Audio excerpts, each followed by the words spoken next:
So I did a review about 2 or so years ago about these Curtis Stone Dura-Bake Pans.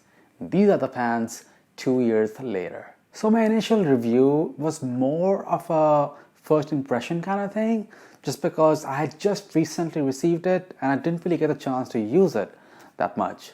Now I've had way more chances to use it, and I'll tell you when I use it and how they perform. So just to remind all of you, the set that I'm reviewing, it contains 2 half-sheet pans, the Dura-Bake pans, and one deep dish pizza pan and one with serrated holes in it. So let's lay out the criteria of what makes a good baking sheet. So for me, it includes a pan that distributes heat evenly, easy to handle, and one that releases food with ease. So each and every pan in this set, except the one with the serrated holes, the pizza pan, suffer from warping. Warping basically is when the pan kind of twists, when the metal twists in the oven due to excess heat. Now a good quality pan, such like the ones from Nordic Ware, not sponsored, will go back to its original form once the heat stabilizes. But these pans stay warped at any temperature above 400 Fahrenheit in my experience. And what that basically does is, if you have laid out perfectly portioned out chicken on a pan, all around the pan, the warping basically forces the juices to really gather on one corner of the pan, which makes it kind of difficult and dangerous to handle, because there is a chance, or a higher chance, of it kind of spilling onto you as you're trying to handle or move the pan out or around in the oven.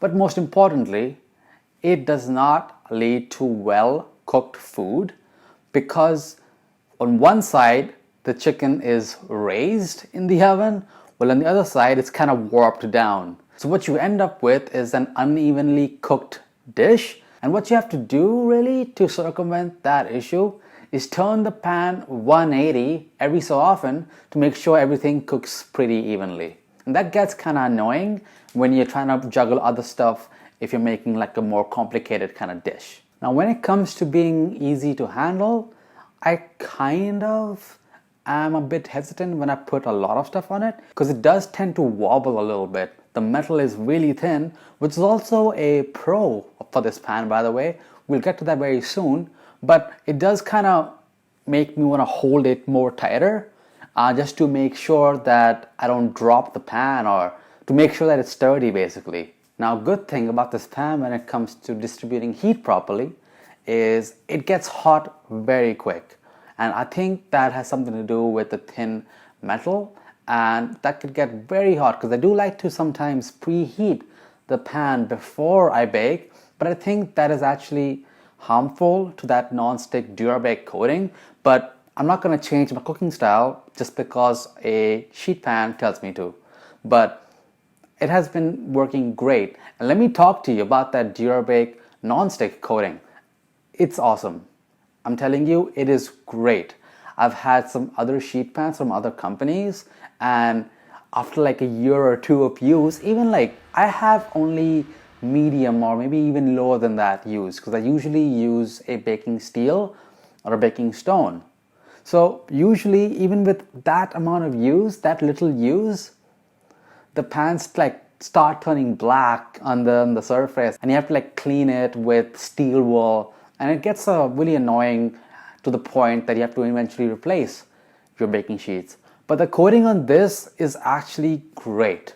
One of my favorite ways to use a baking sheet is to put a wire rack on top and broil meat on it, or broil pizza bagels or anything like that. And this pan works great for that, because even if I get any spills or any juices burning on the pan, I know that this is not going to be a hassle, and it never has left a stain on the pan. I'll put some clips of the pan, what it looks like 2 years later, and it's honestly a wonder. So all the clips that you've seen for the advertising for this pan, they're true. Like, food really comes off easily. Like anything that you put on it comes off very easy. It's easier than some of the ceramic non-stick pans that I own from Zwilling, and that really surprised me given how cheap these pans are. Another great thing that I like about these pans is how much cooking space it has, like the surface area.